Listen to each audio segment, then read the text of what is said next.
to Houston Sports Talk with your host, Robert Land. Thanks for joining me for this special look back on the 50th anniversary of the game of the century. If you don't know, it's the classic UH UCLA game back on January the 20th, 1968 at the Houston Astrodome. Over the last few years on Houston Sports Talk, we've spoken to a few different guests about the game, the atmosphere, and the man behind it all, Cougars head coach and Naismith Hall of Famer, Guy V. Lewis. In this show, you'll hear from UH legend Don Chaney, of course, one of the stars of that game.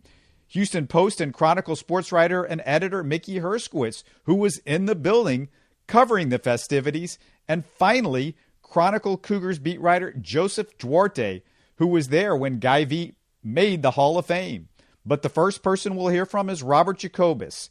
He authored the book, Houston Cougars in the 1960s, Death Threats, the Veer Offense, and the Game of the Century. I'll let him set the scene for us. Guy V. Lewis did come up with the idea for the Game of the Century. If people don't remember, realize they weren't around then. It was when on January 20th, 1968, which the 50th anniversary will be coming up this coming January, when number one UCLA, led by Lou Alcindor, we know him as Kareem Abdul-Jabbar, they'd won 47 straight games. They were playing the number two team in the country, University of Houston with Elvin Hayes and Don Chaney. They'd met in the Final Four the year before. UCLA had beaten them. But Guy Lewis laid the groundwork 2 years before when he started putting the word out that he would like to play UCLA. He started thinking like the Astrodome was a possibility because, well, back then, U of H did not have Hofheinz Pavilion yet. They were playing their home games at Del Mar Stadium over there off of 290. But Lewis thought that if they could get UCLA to come to town with Alcindor and, Mike Warren and Lynn Shackelford, all their high school All-Americans, they could get a good crowd for it. And so Guy Lewis kept bugging the athletic director, Harry Falk, to, maybe do this thing and all that.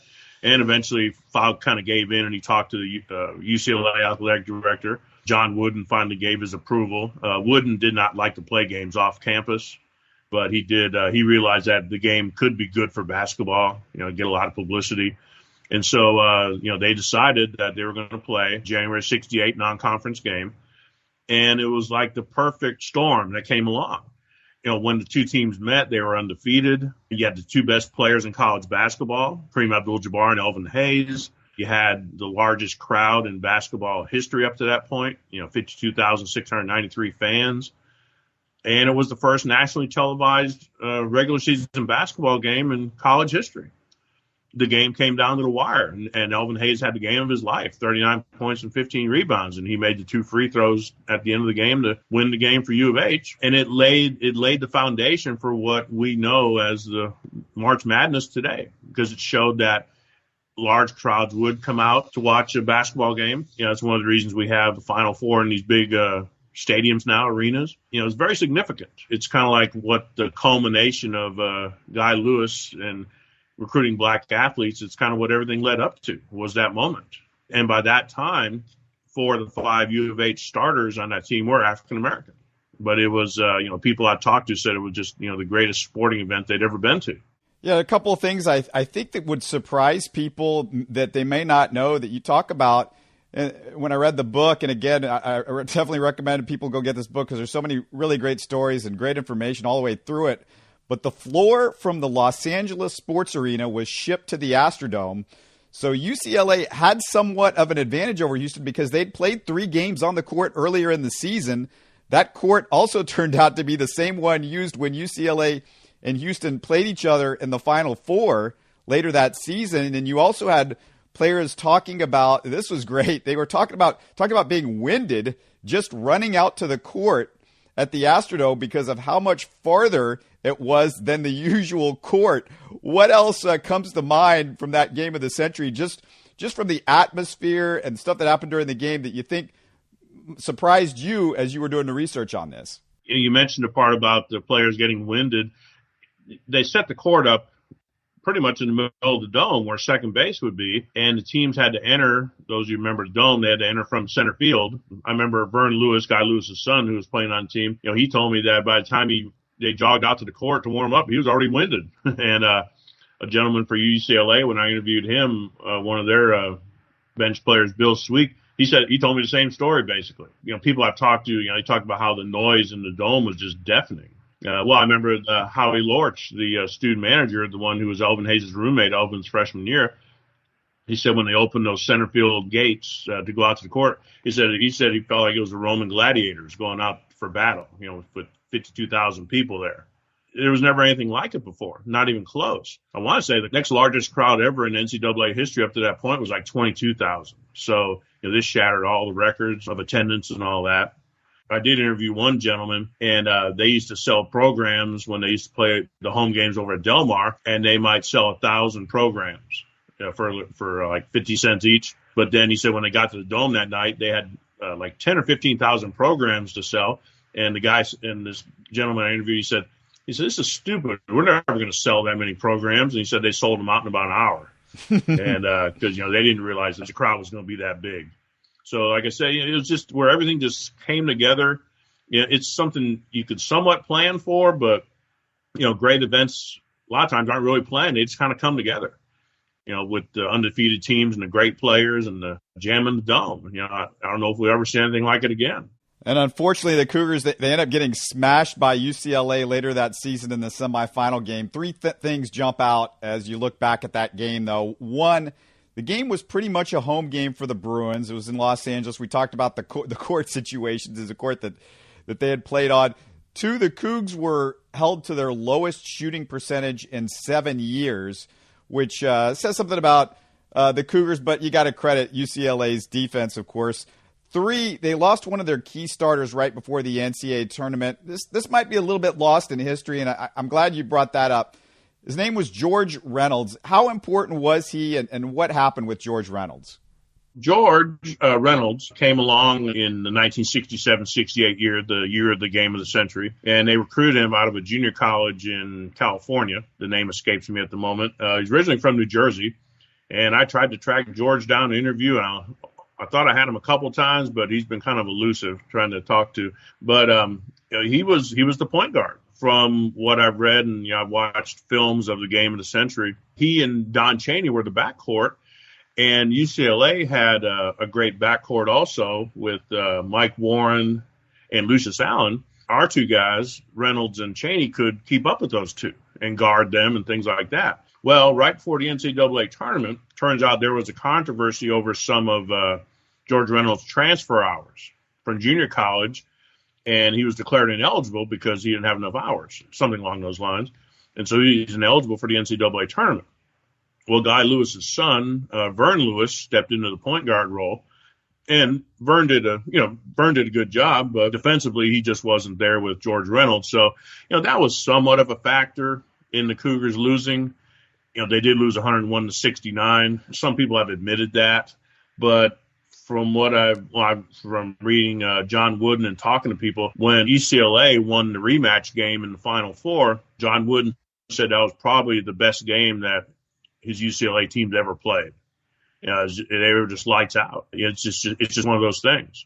UCLA had high praise though for Reynolds after the game of the century, and said I think he was a guy that might have surprised him a little bit when they played him. Wasn't expecting him to be as good defensively. It's one of those things with Guy V. Everybody talks about the X's and O's with Guy V. And I'm glad you sort of outlined in the book and got people talking about what kind of X's and O's Guy V was. Tell people a little bit about him as a strategist. Well, and Guy V was an X's and O guy. And, a lot of people through the years thought Guy would just roll the balls out of practice and they would, just kind of do whatever. But Coach Lewis's assistant coach, Harvey Pate, he was his assistant for many years. He played basketball for Hank Iba at Oklahoma State. And, basketball fans know that Hank Iba was, huge on defense and things like that. And then when Don Schwerak came along in the late 60s, became an assistant coach in the 70s and 80s, he was real big on defense and doing drills and things like that.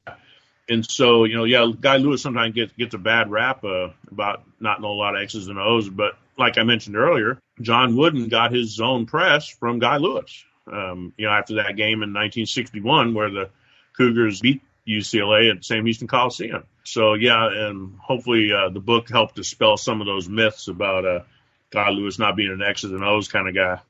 You just heard from Robert Jacobus. That was part of a much longer conversation I had with Jacobus from this past summer.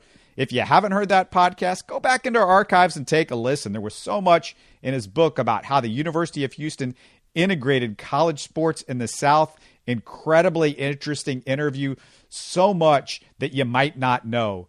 Next up, let's hear from former Houston Rockets coach Don Chaney. Well, I throw that one out there, but of course, Chaney, along with Elvin Hayes, they were both the stars of that 68 Cougars squad and the game of the century. He played all 40 minutes of the game, and I caught up with Chaney right after Guy V. Lewis's memorial service. Really sad a couple of years ago, but we had a chance to reminisce a little bit, and I asked how Guy V. prepared the team for that game. Going into a game like that, everybody is very tense and tight. Because everyone knew about UCLA and their record and how great they were. And here's a little team, Houston, who's finally reached a point where, they got a nice team that could compete with a team like that. But Guy Lewis kept his team together. He kept our confidence high. He prepared us 100%.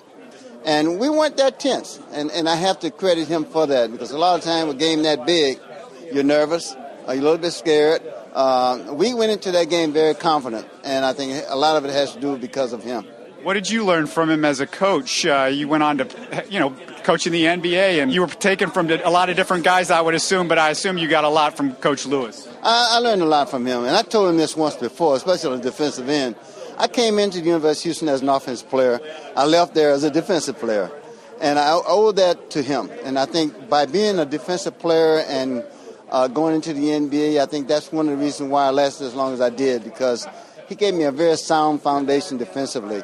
And he instilled in me a lot of confidence, in terms of what it takes to win, what it takes to compete, and all about teamwork and team sacrifice.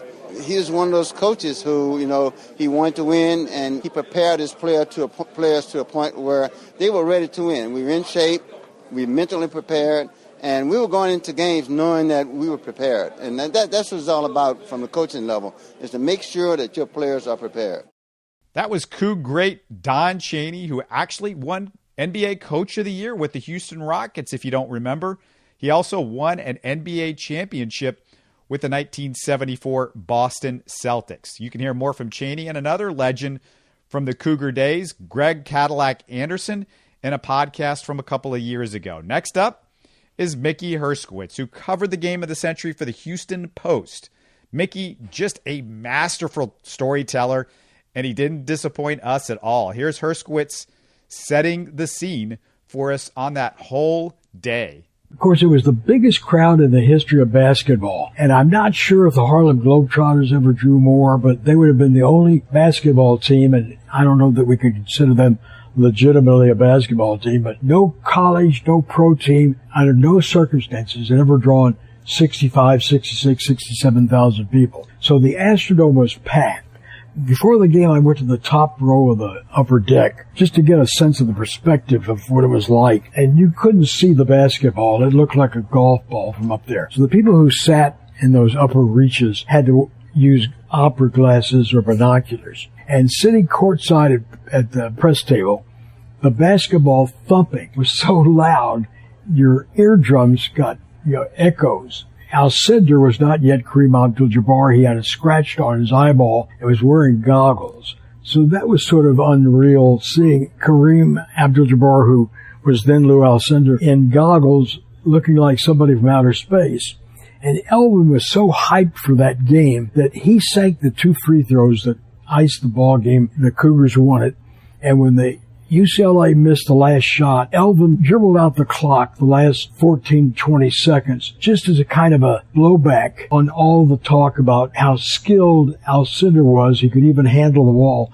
Elvin was determined to dribble the ball to show that he could handle the ball as well. Yeah, and I remember that great scene where he throws the ball up towards the ceiling as the time's running out. And Guy V. Lewis becomes a legend, and really, he just passed away a few months ago. And I just wanted to get you a couple thoughts from you on Guy V, because it seems like the Cougars really didn't have a program before Guy V as far as basketball. There really hasn't been much since then. Hopefully that's changing as we speak. But what about Guy V. Lewis? What made him such a special guy? Well, first of all, he came from a little town called Arp, Texas. And when he enrolled at the University of Houston, they were just starting their basketball program. I think he played on the first basketball team that the University of Houston had. He told me the first time they worked out, they played with a basketball that was peeling. The actual leather cover was coming off of it. Guy could have been a Hall of Fame college player on that record alone. It was a 6'4" center for the Cougars, and he routinely would score 40 or more points. I know he had at least a high of 49, maybe more than that.